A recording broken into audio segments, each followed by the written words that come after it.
So, yan na ang mga flowers ko. Hopefully, it will bloom in a few days. Tapos, sabi ko sa kanya, magtatanim kami ng ibang klaseng flowers dyan.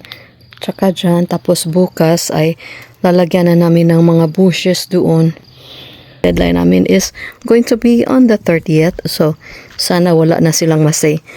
May mga tags pa yung tanim ko kasi alam niyo naman ako ay hindi ko talaga tinatanggal yung mga tags ng aking mga bilihin. So yan, minsan linalagyan ko pa nga ng property of Mami Junisha, joke. Linalagyan ko ng date kung kailan ko siya binili para remembrance band. My roses here are doing really good. Yan tapos may mga buds pa. Yan. Yan na, since nakakita ako ng ahas dito ay hindi na ako bumabalik. Low temperature na naman kami. So, tingnan nyo, nilagay namin yung aming roses. Kasi hindi pa siya talaga matanim. So, nilagay namin dyan under there para hindi masira sa frost. Ay, nako. Tapos, bandang dito, ewan ko kung anong gagawin dito. Borg! Why don't we just extend the driveway up to here? Diba? It makes sense na extend na lang yung driveway. It's just a few feet away anyway. Corey.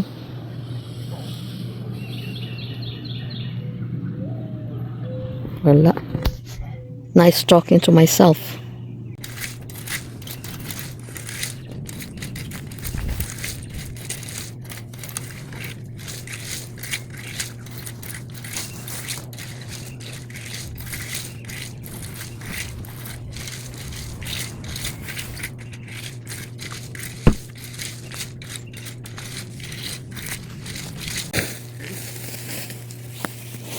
What if there are snakes here? What if there are snakes? Huh? They won't care about you one bit.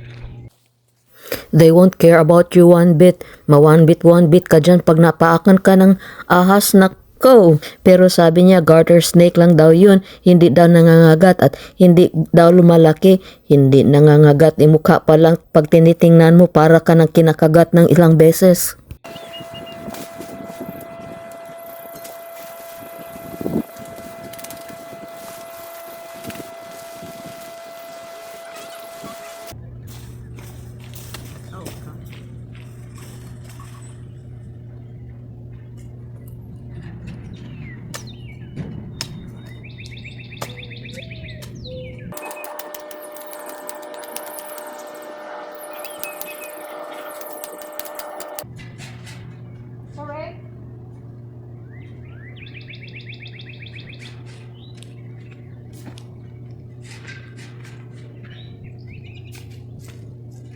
Ay, ang tigas ng lupa. My golly, doon na lang ako sa medyo hindi matigas. Kaso lang natatakot ako, baka may snake. Si Corey na lang yung anuhin ko dito. Kasi takot ako. Tapos wala akong energy. Tingnan nyo, napaka-shallow lang yung ano ko. So, dito ako magtatanim ng lagim. Joke. Dito ako magtatanim ng roses. Paano ba ito? Paano kung wala ka na? Yung mga roses ko dito ko itanim.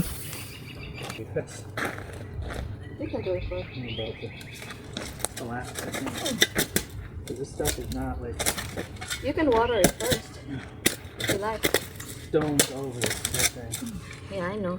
I don't think that's a good dirt for anything. They don't have to be like really deep. So. It's too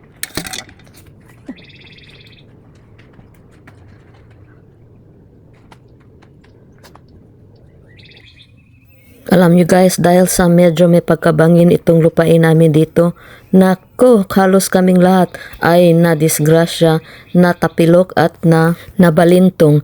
Yung engineer namin ay muntik yan, nahulog siya sa kanyang scaffolding.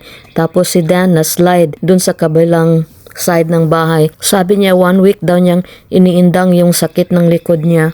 Si Cory nabalintong din once, ako nabalintong twice. Yung una ay yung hindi pa namin na build yung bahay. Ganitong kahoy ang muntik nang natusok ako guys. Diyan din, dito din sa area na ito, diyan. Kasi may mga kahoy pa diyan, pinutol namin tapos na-slide ako. Naku, 1 inch na lang guys. Yung neck ko ba, muntik nang matusok doon sa kahoy na yun.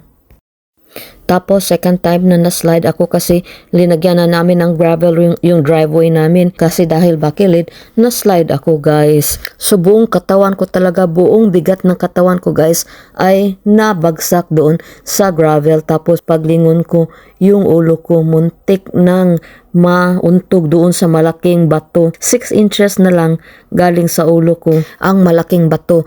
Pag nauntog yung ulo ko doon sa bato, sigurado ako, I am 100% sure na mag-crack yung ulo ko. So, 2 beses ako linigtas ng Panginoon guys. Number 1 was, muntik ng matusok ng kahoy na napaka-sharp itong neck ko. Naku, pag sa carotid artery ako natusok, patay. Magbe-bleed ako talaga, walang lunas. Tapos yun, second time was, muntik nang mabagok yung ulo ko doon sa malaking bato. So, may angel pa din na pinapadala yung Panginoon para ma-save kami. Si Dan din, tapos yung si Cory din na ano din siya, slide din siya. Yung pinaka-severe ay yung tauhan ng contractor namin na na-slide siya tapos nabagok talaga yung ulo niya doon sa retaining wall. So, malaki yung butas ng ulo niya, skin sa kanyang ulo. So, dinala siya sa hospital. Ay naku, grabe talaga itong topography namin. Bulubundukin kasi. Ayan na. Isa na lang yung kulang tapos na kami for tonight on that area. Pero, kailangan ko pang may additional, 5 pa lang yan eh. Kailangan kong additional na 5 din. Ay burgundy at saka yellow. So, yan lang yung magiging garden roses ko. This has to be like really soaked. Yeah.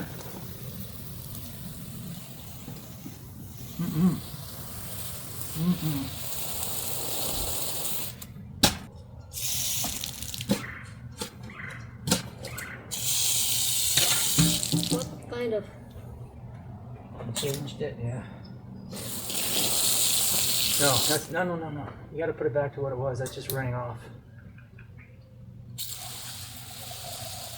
Yeah, you probably should have.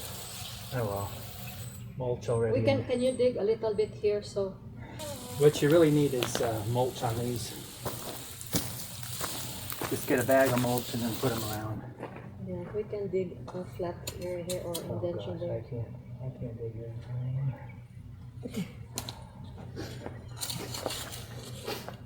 You can do that on the others.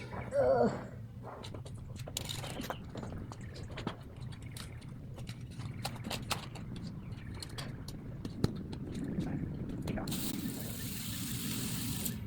my gosh.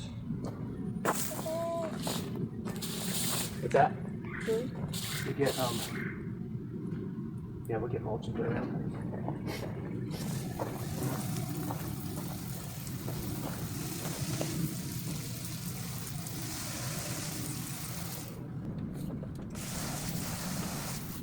Ouch. Oh, these are pain. My God, I will slip in here. I don't know if I can get this out. Come on out, please, dude. Golly.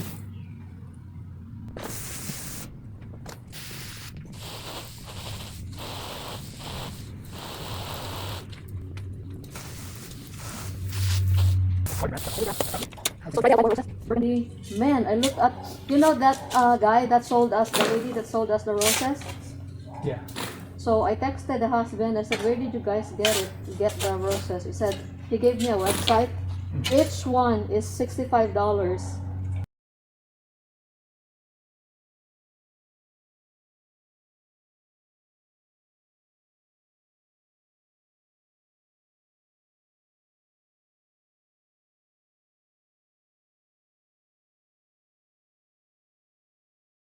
We had 10, right? I guess. Times 65 could have been 650. Oh well. That stinks. But they all died still, so still equals 0. And wala namang aha so far. So, oh my gosh, yung daily leaves ko guys. Kailangan ko pa palang itanim. Yan oh. Dapat may buslot yan hanggang doon. May butas eh. Ang tigas-tigas talaga. But anyway, magtatanim muna ako ng daily leaves.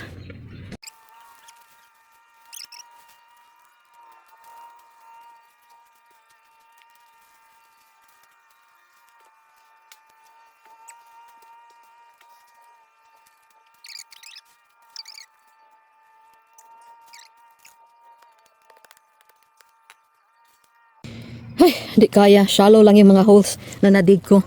Hirap na may Tagalog. Shallow. Mababa lang yung mga butas. Tama ba? Yung nabungkal ko. Kasi napaka hard. Basta kay hard nung lupa. But, di bali na. Dami ko pa. Oh. Hindi ko pa nga natapos yung isa. Tapos may dalawa pang plastic bag doon. Ay, naku. Di bali na. At least libre. Oh.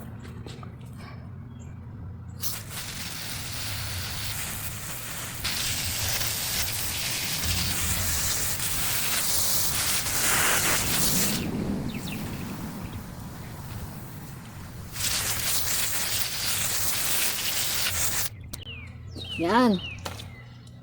So, ang style ng daily leaves na ito is lulumbay siya. So, parang mamamatay siya. But after 1 month ay tutubo yung mga bagong kalasag niya galing sa mga bulbs. So, alright, nandito tayo sa loob at may fertilizer ako. Wow, the kitchen is so clean. Thank you, Barb. May fertilizer ako na. Sinave ko yan. So, kailangan kong tapon doon sa ating mga tanim. Ito po ay yung katas ba yun? Tama ba yung pinagsasabi ko? Yung rice water para siya magiging fertilizer siya. So, inano ko lang siya ng 3 days. I let it sit for 3 days. Tapos, after that, yan, sarap na siya na fertilizer. And my husband is eating dinner. 1 second. Just part 1. My gosh, my back is killing me. Punta tayo doon sa ating bathroom. Ewan ko kung ano nang hitsura doon sa ginawa kong shower pan. Let's see. But muna tayo. Magwa-water muna tayo. How come it smells bad in here? It smells bad. What do you mean? I thought I smelled. Probably the mop. Yeah. Tingnan nyo yung ginawa ko kahapon or the other night or whenever. What was that? Yan. See, nawala na yung puti. Nagiging transparent na siya. O diba? Yan yung sinabi ko sa inyo the other night sa previous videos ko na mawawala yung puti. Tapos, magiging na siya, clear. Tapos, tingnan natin sa baba mamaya kung may drip pa ba or wala na. Kain muna kami.